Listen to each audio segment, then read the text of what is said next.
Selamat siang Bu Ade dan Pak Edi. Kali ini kita akan melakukan praktek coaching yang sebagai coach Bu Ade dan Bapak yang di coaching ya. Jadi pada kesempatan ini saya mengingatkan bahwa dalam melakukan coaching itu ada 3 kompetensi yang harus dilaksanakan. Yang pertama, kesadaran penuh, kemudian yang kedua, mendengarkan aktif, yang ketiga, nanti coach memberikan pertanyaan yang berbobot. Kemudian tidak lupa dalam coaching ini dilakukan melalui alur cerita yang mulai dari tujuan, kemudian identifikasi, rencana aksi, dan tanggung jawab. Silahkan Bapak dan Ibu melakukan. Terima kasih.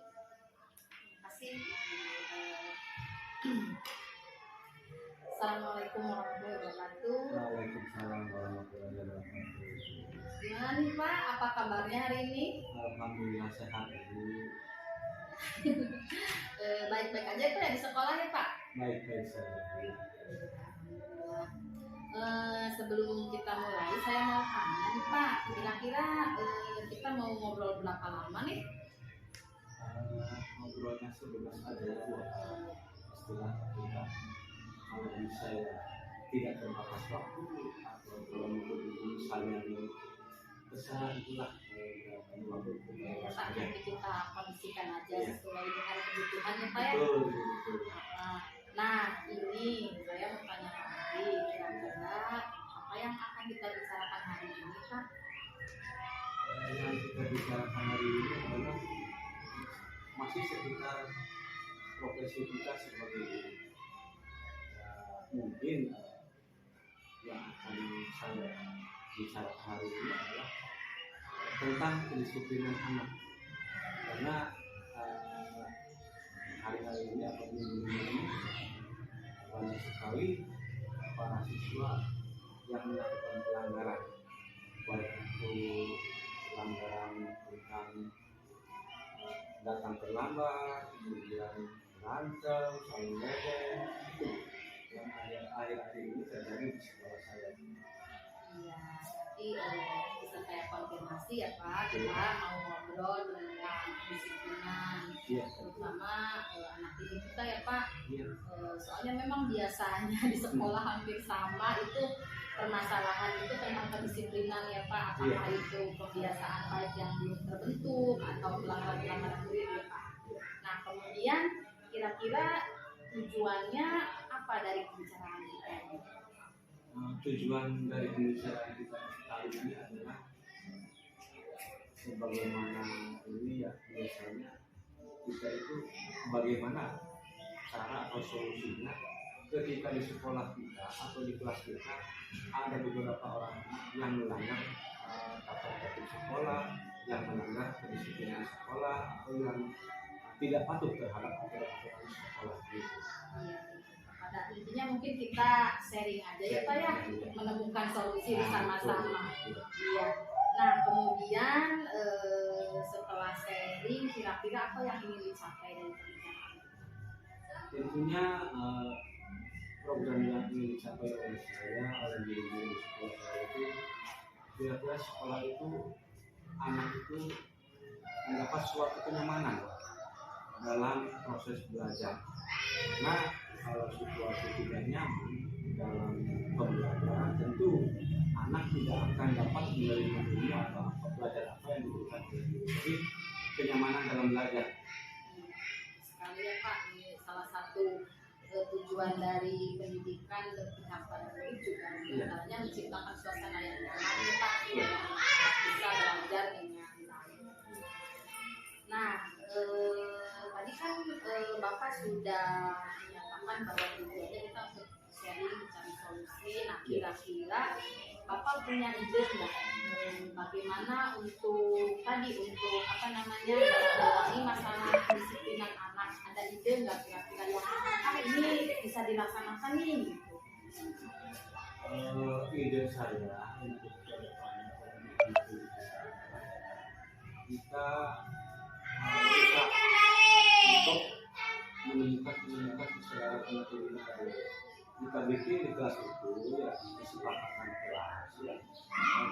Tapi kita tanyakan apa sih yang kalian inginkan di kelas ini supaya kelas ini nyaman dan tentram dalam menerima pelajaran.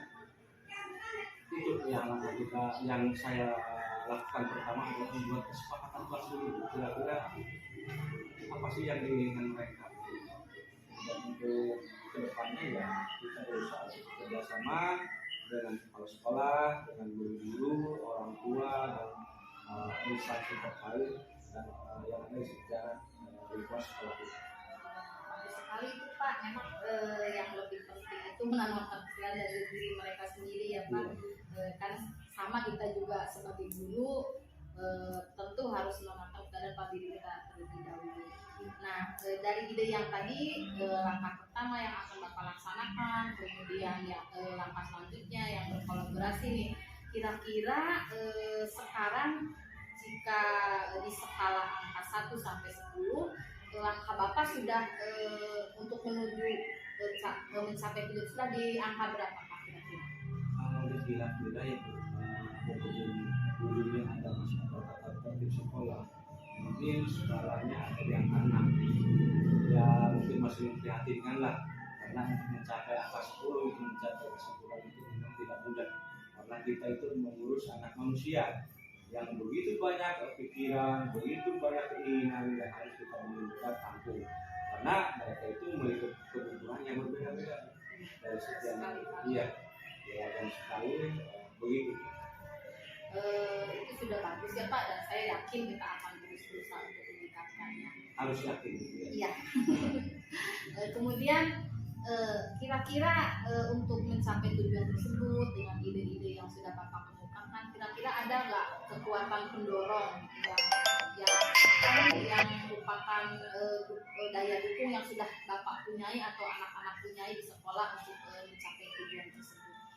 Kekuatan apa? Kekuatan yang kami tidak saya miliki adalah kita usahakan dari diri kita sendiri, dari diri kita memberi contoh terlebih dahulu, kemudian bekerja sama dengan guru-guru atau berkolaborasi dengan guru-guru, kepala sekolah dan orang tua siswa dan instansi yang terkait dalam masyarakat. Yang paling penting sekali adalah bagaimana kita sekuat tenaga untuk menyadarkan peserta didik kita, karena peserta didik kita adalah merupakan suatu aset ke depan bagi kehidupan bangsa dan negara Indonesia. Betul sekali. Nah, kalau tadi potensi atau kekuatan yang dimiliki, nah sekarang kira-kira ada hambatan atau gangguan nggak yang kira-kira muncul ketika kita melaksanakan rencana tersebut? Dalam setiap rencana pasti tidak akan mulus. Tentu saja kita akan mendapat halangan, gangguan baik dari anak itu sendiri yang jelas sebulan, kemudian ada faktor luar yang mungkin tidak senang dengan apa yang kita rencanakan, baik itu dari guru-guru, dari kepala sekolah atau dari masyarakat sekitar. Karena suatu rencana itu tidak selamanya akan mulus, pasti ada hal yang kurang mengenakan, ada saja ratusan bulannya ketika akan kita melaksanakan rencana tersebut. Nah, kira-kira Bapak sudah ada gambaran nggak untuk solusinya menghadapi gangguan atau hambatan tersebut? Solusi untuk menghadapi gangguan tersebut tentunya kita tidak berdiri sendiri, kita harus berkolaborasi, terutama aset yang kita miliki dulu yaitu guru-guru, kita tanamkan kepada mereka, bantulah saya untuk menyadarkan atau membantu program sekolah ini bagaimana caranya supaya anak didik kita merasa aman, nyaman, bebas dari gangguan, bebas dari bulian, bebas dari pendidikan dan penghinaan yang disampaikan. Salah satu caranya yaitu dengan berkolaborasi dengan guru-guru, bagaimana menanamkan sikap yang baik kepada anak didik kita. Semuanya tidak akan tercapai kalau kita bekerja Betul. sendirian ya Pak ya. Iya, Harus ada dari lingkungan Iya. gitu, dari teman-teman dan lain sebagainya. Baiklah, nih tadi kan sudah rencananya sudah ada langkah-langkahnya. Nah, kemudian kira-kira prioritas dari rencana tersebut yang akan dicapai itu apa? skala prioritas yang akan saya capai ini adalah kita tanamkan sikap kepada anak didik kita. Kemudian perlu diinformasikan juga kepada orang tua, kepada guru-guru. Ini yang harus saya capai. Ini yang harus saya lakukan ketika kita akan membiasakan anak didik kita bersikap atau berbuat baik. Jangan sampai ketika mereka belajar atau dalam kehidupan sehari-harinya mereka banyak sekali yang dimana oleh sekolah prioritas mungkin 1 minggu atau 2 minggu ke depan akan saya lakukan. Bagus sekali Bapak, itu rencana sudah sangat detail dan sangat terukur. Kemudian juga akan dilaksanakan secepatnya gitu ya, dengan jangka waktu tertentu. Nah, kemudian komitmen Bapak ketika melakukan rencana aksi tersebut seperti apa? Komitmen saya begini, ketika kita mempunyai niat yang baik, tentunya kita harus punya rencana ke depan. Apa sih yang akan kita lakukan terhadap anak didik kita ini? Apa sih yang akan kita berikan kepada mereka agar mereka berguna bagi masyarakat dan bangsa ke depannya? Begitu. Kemudian nih, di antara teman-teman, rekan-rekan, kira-kira ada yang bisa membantu nggak untuk mencapai tujuan tersebut? Kira-kira siapa yang bisa membantu? Tadi sudah disebutkan ya Pak, berkolaborasi dengan siapa? Mungkin ada seseorang yang memang dekat, yang memang selalu berkolaborasi dengan Bapak. Yang dekat dengan saya adalah ya pastinya rekan-rekan guru di masa jawab kita. Ditambah lagi ya mungkin kita harus berkomitmen atau bekerja sama dengan komite sekolah. Komite sekolah itu karena komite sekolah merupakan ikut andil atau ikut bertanggung jawab terhadap proses perjalanannya pendidikan sekolah itu. Kemudian tindak lanjutnya Pak untuk kegiatan ini nih, bagaimana cara mengukurnya atau apa yang menjadi ukuran keberhasilan, kan harus ada tindak lanjutnya. Rencananya begini. Rencananya ya kalau kita melihat ini perkembangan peserta didik kita apakah berhasil itu tentunya saya akan meminta kepada rekan-rekan guru kita bikin suatu misalnya formulir atau format hal yang ingin dicapai ketika kita ingin menyadarkan atau menanamkan kebaikan atau disiplin kepada mereka. Sekiranya ketika ada perubahan atau tidak ada perubahan, mungkin jadi kita bisa mengevaluasi anak ini mau sampai di sini, anak ini mau sampai di sini, berarti kita dapat mengevaluasi dan tindakan apa yang harus kita lakukan terhadap anak yang belum mencapai ke arah itu. Ya, bagus sekali ya Pak. Berarti ini kan suatu program yang berkelanjutan ya Pak ya, betul. tidak bisa hanya sebentar saja gitu. Sangat bagus sekali seri kita hari ini Bapak. Saya juga dapat banyak ilmu dari Bapak, dapat banyak masukan. Mungkin yang terakhir nih Pak, sebelum kita akhiri proses coaching ini, bagaimana perasaan Bapak setelah kita melakukan sharing ini, melakukan praktek coaching? Perasaan saya ya ketika sebelum berdiskusi atau berbicara saat ini, pada waktu awal ini perasaan itu kayak yang mendengar itu ada sesuatu ganjalan.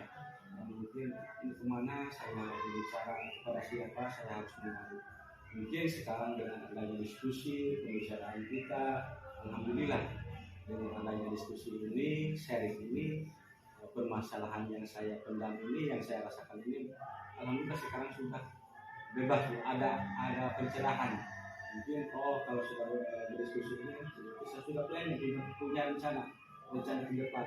Berarti yang saya harus lakukan ini. Terima kasih Ibu ya telah memberi ini ya. Sama-sama Bapak, saya juga itu memberi arahan, mudah-mudahan permasalahan yang ada pada saya ini dapat terselesaikan dengan baik. Ya, amin Pak. Sama-sama saya juga terima kasih sekali sudah mendapat banyak ilmu dari Bapak. Kemudian juga mohon maaf kalau dalam penyampaian ini saya banyak ada yang tidak berkenan gitu ya Pak. Terima kasih sekali lagi. Sama-sama Ibu. Assalamualaikum warahmatullahi wabarakatuh. Waalaikumsalam warahmatullahi wabarakatuh. Assalamualaikum warahmatullahi wabarakatuh. Waalaikumsalam warahmatullahi wabarakatuh.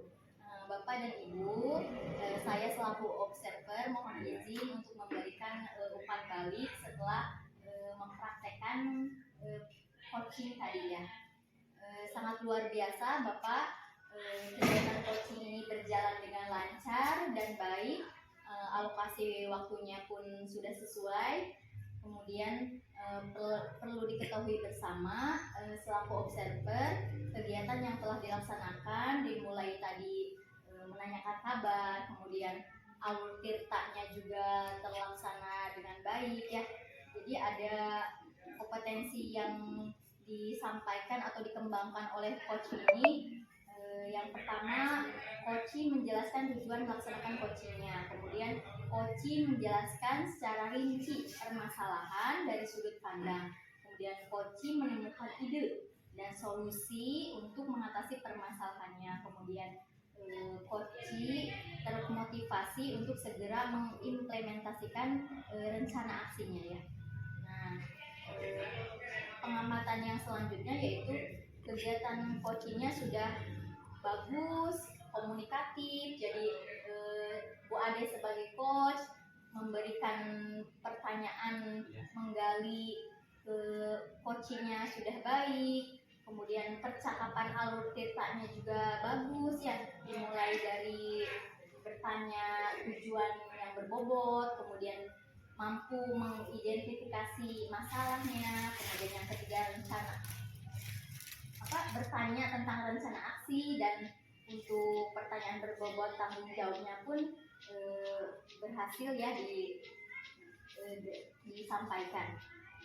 Terlihat di sini juga Bu Ade sebagai coach mampu menjadi pendengar yang baik ya. Kemudian coach sabar mendengarkan cerita dari Pak Edi. Kemudian Pak Edi juga sebagai coach terlihat nyaman ya. Nah, dari kegiatan coach itu terlaksana atau adanya tujuannya yang tercapai. Nah, saya mau bertanya ke Ibu sebagai coach, bagaimana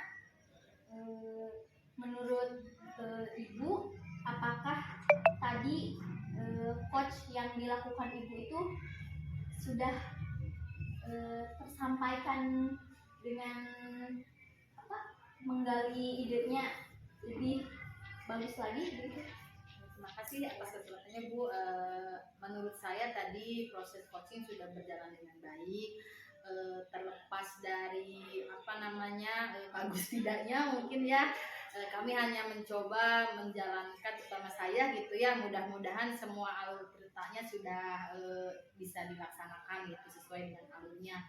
Mungkin ada beberapa pertanyaan yang terlewat, itu bisa menjadi bahan evaluasi, tapi secara keseluruhan menurut saya proses coaching tadi sudah berjalan dengan baik dan juga sudah bisa menggali tadi kompetensi dari coach itu untuk menumbuhkan atau menemukan ide-idenya sendiri untuk menyelesaikan permasalahan yang dihadapi. Baik. Kalau menurut Ibu, apa kira-kira yang perlu Ibu tingkatkan sebagai coach untuk coach ini?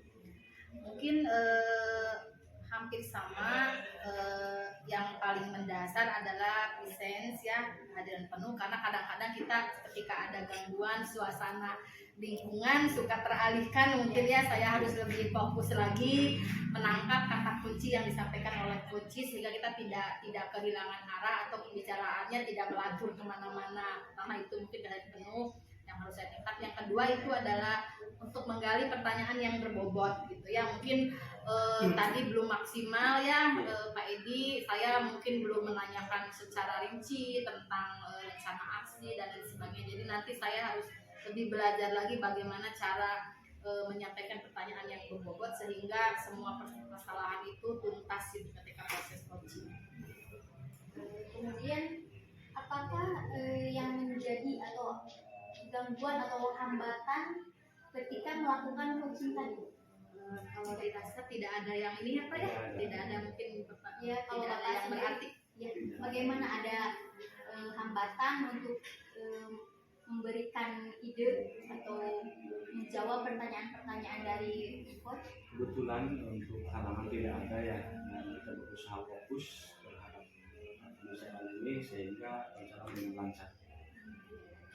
Nah, bagaimana perasaan ibu setelah menjadi coach? Cukup menegangkan sebetulnya ya, karena kita juga mungkin belum terlalu familiar, belum sering melaksanakan, tapi alhamdulillah itu jadi pelajaran yang sangat berkesan gitu ya. Mudah-mudahan kedepannya kita bisa terus melaksanakan proses ini dengan teman-teman yang lain, sehingga kita bisa sama-sama belajar. Jadi sangat-sangat menyenangkan, sangat berkesan. Bagaimana dengan Bapak sendiri setelah di-coaching oleh coach?